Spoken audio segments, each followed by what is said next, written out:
Good morning everyone. तो हमने start किया था क्लास 11 का first chapter some basic concepts of chemistry और उसमें हमने पढ़ा था मैटर के बारे में। देखा था कि केमिस्ट्री क्या होती है। केमिस्ट्री हमने देखा था जिसमें हम मैटर के बारे में स्टडी करते हैं। फिर हमने देखा था कि मैटर क्या होता है, उसका क्लासिफिकेशन कैसे हो सकता है। फिर हमने उसका दो तरह से क्लासिफिकेशन किया था, फिजिकल एंड केमिकल।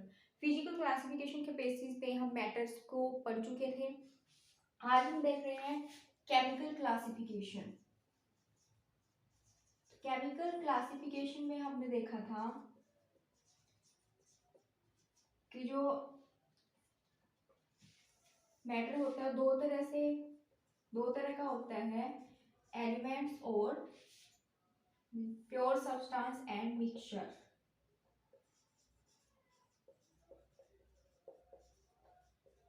और दूसरा होता है मिक्सचर। ठीक है। प्योर सब्सटेंस में हमने देखा था क्या होता है, एलिमेंट्स एंड कंपाउंड्स। और मिक्सचर में होता है होमोजेनियस एंड हेट्रोजीनियस मिक्सचर। ठीक है। तो अब हम पढ़ रहे हैं एक एक करके इन सबको। तो पहले हम देख रहे हैं यहाँ पे एलिमेंट्स। ठीक है। तो एलिमेंट क्या होता है, it is the pure substance. क्या होता है, एक प्योर सब्सटेंस होता है which is made up of only one kind of particle. ठीक है। तो एलिमेंट क्या होता है, एक प्योर सब्सटेंस होता है जो कि केवल एक ही काइंड के पार्टिकल से बना होता है। ठीक है। तो हमें पता है जो अपनी मॉडर्न पीरियोडिक टेबल है, मॉडर्न पीरियोडिक टेबल में कितने एलिमेंट्स नोन है, 118 एलिमेंट्स क्या है, नोन है। ठीक है। और उनमें से 92 क्या है, नेचुरल है और बाकी क्या है, सिंथेटिक है। ठीक है। अब कोई भी एलिमेंट है, जैसे आयरन ले लिया तो उसके अंदर सारे के सारे कॉन्स्टिट्यूएंट क्या होंगे, आयरन के एटम्स ही होंगे। सिल्वर ले लिया, उसमें सारे कॉन्स्टिट्यूएंट क्या होंगे, सिल्वर एटम्स ही होंगे उसके अंदर। ठीक है। यानी कि एक ही तरह के पार्टिकल से वो बने होते हैं। हमारे पीरियोडिक टेबल में कितने एलिमेंट्स नोन है, 118 एलिमेंट्स नोन है, जिनमें से 92 क्या है, नेचुरल है। ठीक है। अब देखो जो एलिमेंट्स होते हैं उनको हमने क्लासिफाई किया था मेटल्स। ठीक है। अगला है नॉन मेटल्स एंड मेटेलॉइड्स।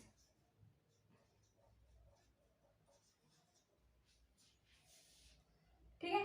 तो मेटल्स हमें क्या पता है, वो कोई भी एलिमेंट अपने सराउंडिंग में जो देखते हैं, इनकी प्रॉपर्टीज क्या होती हैं, कैरेक्टरिस्टिक्स क्या होती हैं, इनकी अपनी लस्टर होती है, ये लस्टरस होते हैं। ठीक है। इनकी इनकी अपनी चमक होती है। अगले सोनोरस होते हैं। सोनोरस का मतलब जब इनको हम हथौड़े से मारते हैं तो ये साउंड प्रोड्यूस करते हैं, यानी कि साउंड प्रोड्यूस करते हैं, इसे हमको बोलते हैं सोनोरस। अगले क्या होते हैं, मैलिएबल होते हैं। मैलिएबल का मतलब क्या है कि इनको थिन शीट्स में कन्वर्ट किया जा सकता है पीट पीट के। और अगला होता है ये डक्टाइल होते हैं। डक्टाइल का मतलब इनके लंबे तार खींचे जा सकते हैं। और ये क्या होते हैं, good conductor of heat and electricity. Heat और इलेक्ट्रिसिटी के क्या होते हैं, अच्छे कंडक्टर होते हैं। ये क्या होते हैं, काफी हार्ड होते हैं, लेकिन कुछ एक्सेप्शन है जैसे सोडियम और पोटेशियम जो कि हार्ड नहीं होते हैं। ठीक है। एग्जाम्पल क्या हो गया, जैसे आयरन हो गया, गोल्ड हो गया, सिल्वर हो गया, प्लेटिनम हो गया, ये सारे के सारे क्या हैं, मेटल्स हैं। ठीक है। नॉन मेटल्स होते हैं, उनकी प्रॉपर्टीज इनकी अपोजिट होती हैं, यानी कि वो क्या होते हैं, नॉन लस्टरस होते हैं, उनकी कोई भी लस्टर नहीं होती।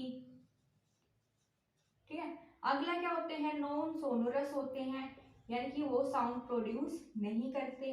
अगला क्या होते हैं, नॉन मैलिएबल होते हैं, यानी कि हम उनको पीट पीट के पतली शीट्स में कन्वर्ट नहीं कर सकते और टूट जाएंगे ज्यादा पीटने से। ये क्या होते हैं, नॉन डक्टाइल होते हैं, इनके पतले तार नहीं खींचे जा सकते। ये क्या होते हैं, हार्ड नहीं होते, बोल सकते हैं सॉफ्ट होते हैं। कुछ एक्सेप्शन जैसे डायमंड हो गया, वो काफी हार्ड होता है। ठीक है, क्या होते हैं, बैड कंडक्टर या इंसुलेटर बोल सकते हैं एक तरह से, ऑफ हीट एंड इलेक्ट्रिसिटी। लेकिन ग्रेफाइट इसका क्या हो गया, एक्सेप्शन हो गया। ग्रेफाइट क्या होता है, गुड कंडक्टर ऑफ इलेक्ट्रिसिटी।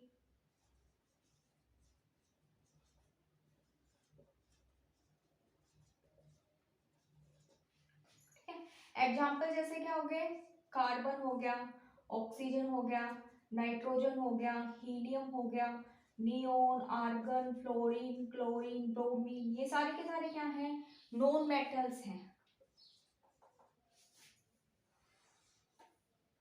ठीक है, ऐसे मेटेलॉइड क्या होते हैं, उनमें कुछ प्रॉपर्टीज तो मेटल्स की होती हैं, कुछ क्या होती हैं, नॉन मेटल्स की होती हैं। ऐसे एलिमेंट्स को हम क्या बोलते हैं, मेटेलॉइड्स।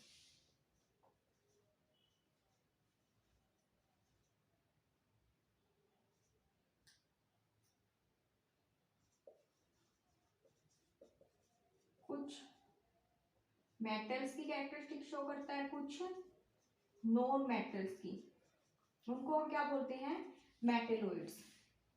जैसे हो गया आर्सेनिक, एंटीमनी, बिस्मथ हो गया, ये सारे क्या है, मेटेलॉइड्स हैं। ठीक है, तो एलिमेंट के बारे में हम देख रहे, स्मॉलेस्ट मतलब क्या होता है, प्योर सब्सटेंस होता है जो केवल एक ही काइंड के पार्टिकल से बना होता है।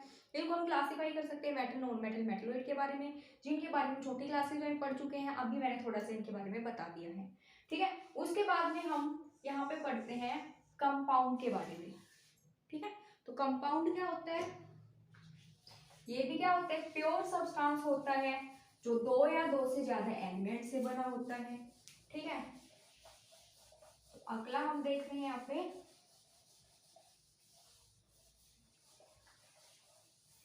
कंपाउंड्स के बारे में।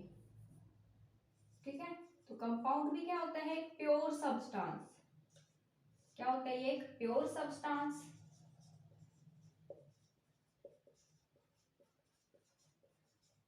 which is made up of two or more than two elements। ठीक है, ये दो या दो से ज्यादा एलिमेंट से बना होता है। एग्जाम्पल क्या होगा इसके, जैसे HCl हो गया, H2O हो गया, NH3 हो गया, ग्लूकोज हो गया, शुगर हो गया। ठीक है, ये सारे क्या हैं, कंपाउंड्स हैं जो कि दो या दो से ज्यादा एलिमेंट से बने हैं। जैसे हाइड्रोक्लोरिक है, हाइड्रोजन और क्लोरीन एलिमेंट से बना है, ये दो हाइड्रोजन एक ऑक्सीजन एलिमेंट से बना है, एक नाइट्रोजन तीन हाइड्रोजन एलिमेंट से बना हुआ है। ठीक है, तो कंपाउंड में क्या होता है कि जो एलिमेंट आपस में कंबाइन करते हैं वो मास के एक फिक्स रेशो में कंबाइन करते हैं। तो इसमें अगला इसका पॉइंट क्या हो गया, two elements combine in a fixed ratio by mass। ठीक है, जैसे कि H2O है, ये कैसे बना है, इसमें दो हाइड्रोजन है, तो दो हाइड्रोजन का मास कितना हो गया, दो। रेशो ऑक्सीजन का मास कितना होता है, 60, छोटी क्लास में हम पढ़ चुके हैं एटॉमिक मास, तो इनका रेशो क्या हो गया, 1:8। ठीक है, एलिमेंट के मास का रेशो क्या हो गया, 1:8, फिक्स रेशो होता है। ऐसे अमोनिया बनने के लिए रेशो क्या होता है, नाइट्रोजन का 14, इन हाइड्रोजन का 3, 14:3। ठीक है, अब देखो जो ये यहाँ पे H2O बन गया, NH3 बन गया, कंपाउंड्स हैं, तो इनके कॉन्स्टिट्यूएंट को अलग करना काफी मुश्किल होता है। कुछ स्पेशल मेथड से ही, कुछ स्पेशल केमिकल मेथड से ही हम उनके कॉन्स्टिट्यूएंट को क्या कर सकते हैं, डिकम्पोज। ठीक है, they can be decomposed in their constituents by some special chemical methods, तो स्पेशल केमिकल मेथड से ही हम उनको क्या कर सकते हैं, कॉन्स्टिट्यूएंट को सेपरेट कर सकते हैं। ठीक है, उनको सेपरेट करना इतना इजी नहीं होता है। ये क्लियर है?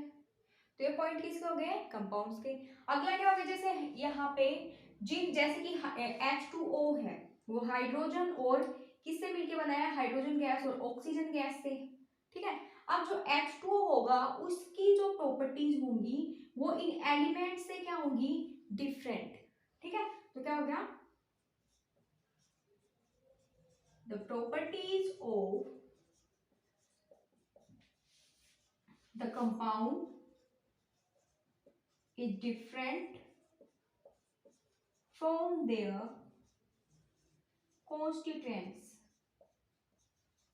उनके कॉन्स्टिट्यूएंट से उनकी प्रॉपर्टीज क्या होंगी, डिफरेंट होगी। ठीक है, तो ये हो गया कंपाउंड। ठीक है, तो कंपाउंड क्या हो गया, एक प्योर सब्सटेंस होता है जो दो या दो से ज्यादा एलिमेंट से बना होता है। ठीक है, अब जो एलिमेंट्स आपस में कंबाइन करते हैं वो सिंपल फिक्स रेशो में, मास के फिक्स रेशो में कंबाइन करते हैं। अगला जो हो गया कि उन कॉन्स्टिट्यूएंट को सेपरेट करना इजी नहीं होता है, उनको स्पेशल टेक्निक से, स्पेशल केमिकल मेथड से हम उनको सेपरेट कर सकते हैं। अगला जो कंपाउंड होता है उसकी जो प्रॉपर्टीज होती हैं उसके कॉन्स्टिट्यूएंट से क्या होती हैं, डिफरेंट होती हैं। ठीक है, तो ये था कंपाउंड के बारे में।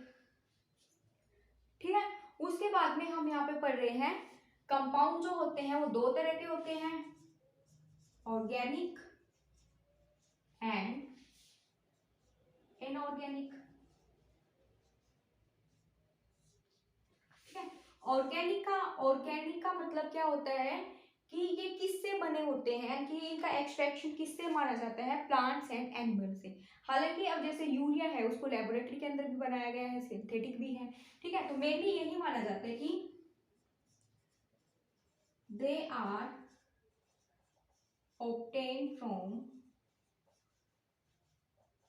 plants and animals। ठीक है, और ऑर्गेनिक के अंदर हम मेनली किसकी बात करते हैं, जो कंपाउंड्स होते हैं कार्बन, हाइड्रोजन, ऑक्सीजन, इनके क्या होते हैं कंपाउंड्स की हम स्टडी करते हैं ऑर्गेनिक के अंदर। ठीक है, जो इनऑर्गेनिक होते हैं वो किससे मिलते हैं, रॉक से हमें मिलते हैं, चट्टानों से हमें मिलते हैं। इनमें क्या होते हैं, जितने भी मिनरल्स जैसे कैल्शियम कार्बोनेट हो गया, ऑक्साइड हो गया, कैल्शियम ऑक्साइड, ये सारे के सारे क्या है, इनऑर्गेनिक है, यानी कि हमें रॉक से मिलते हैं, चट्टानों से। क्लियर है? ठीक है, तो ये हो गया कंपाउंड्स के बारे में। ठीक है, उसके बाद में हम देख लेते हैं यहाँ पे मिक्सचर के बारे में।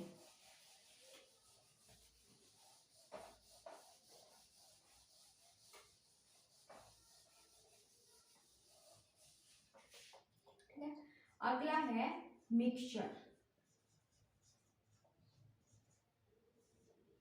ठीक है, तो मिक्सचर क्या हो गया, मिक्सचर एक मटेरियल होता है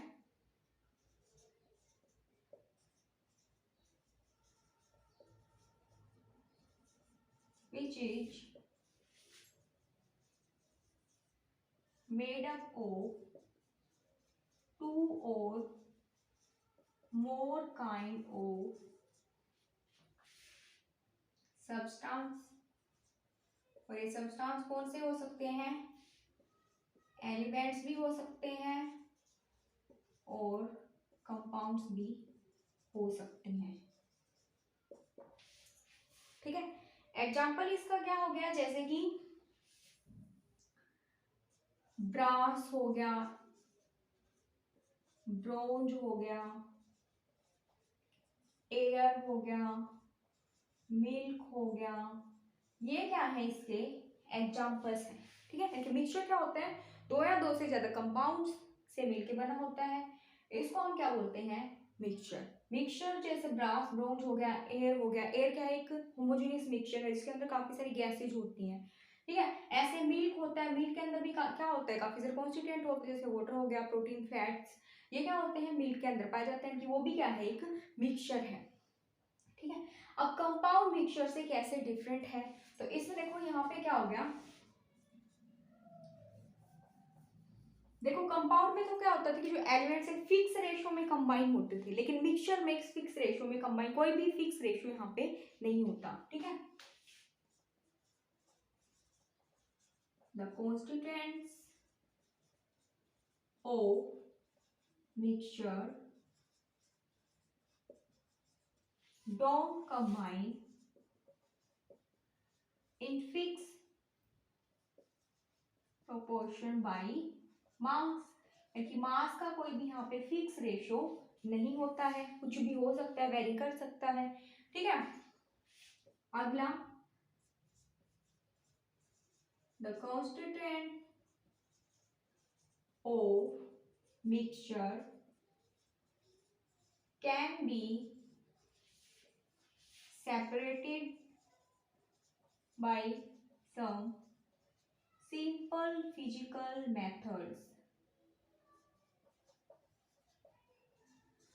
फिजिकल मेथड से आसानी से हम इनको सेपरेट कर सकते हैं, ठीक है। अगला,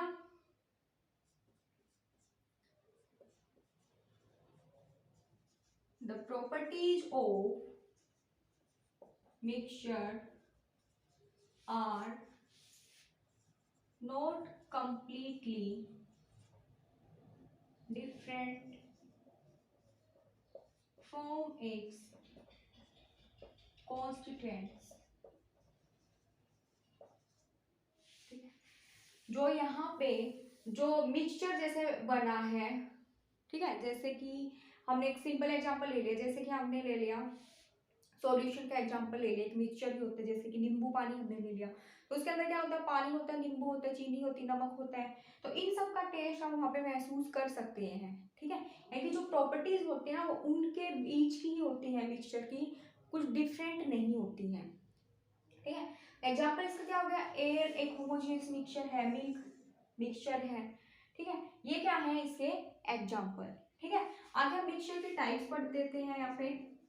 पहला होता है होमोजेनियस मिक्सचर और अगला है हेट्रोजेनियस मिक्सचर।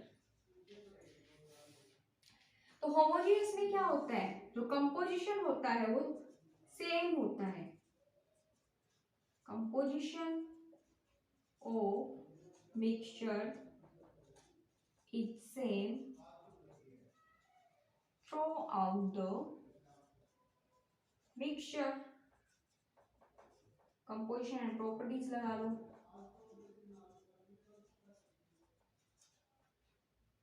ठीक है। इसका मतलब क्या हो गया, जैसे हमने एग्जांपल लिया है लेमनेड का, नींबू पानी का, तो इसमें देखो कॉन्स्टिट्यूएंट तो क्या होते हैं, अलग अलग होते हैं, लेमन होता है और क्या होती है, शुगर होती है, साल्ट होता है, वाटर होता है, ये इसके कॉन्स्टिट्यूएंट होते हैं, ठीक है। अब नींबू पानी जैसे हमने एक गिलास बना लिया, तो चाहे तो इतना सा ले लें चाहे पूरा पिए, सबका टेस्ट क्या रहेगा, सेम, सबका कंपोजिशन है कि हर जगह पे क्या है, सेम है, प्रॉपर्टीज क्या है, सेम है, तो ऐसे मिक्सचर को हम क्या बोलते हैं, होमोजीनियस बोलते हैं, ठीक है। ऐसे हेट्रोजीनियस में जो कंपोजिशन होता है वो यूनिफॉर्म नहीं होता, the composition of the mixture is not same throughout the mixture, ठीक है। तो कंपोजिशन यहाँ पे यूनिफॉर्म नहीं होता है,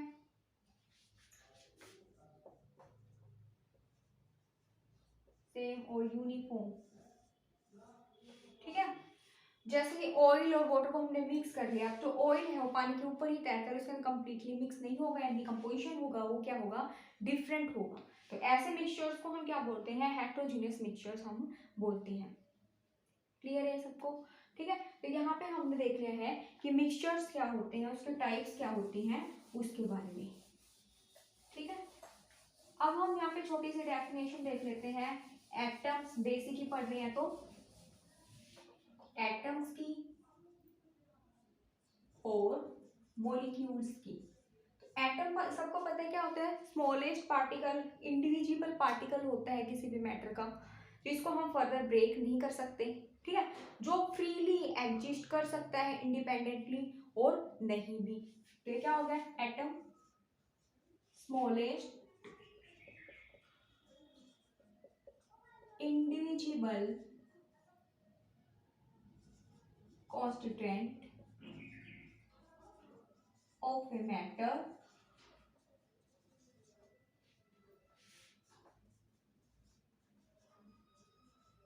which may or may not exist independently।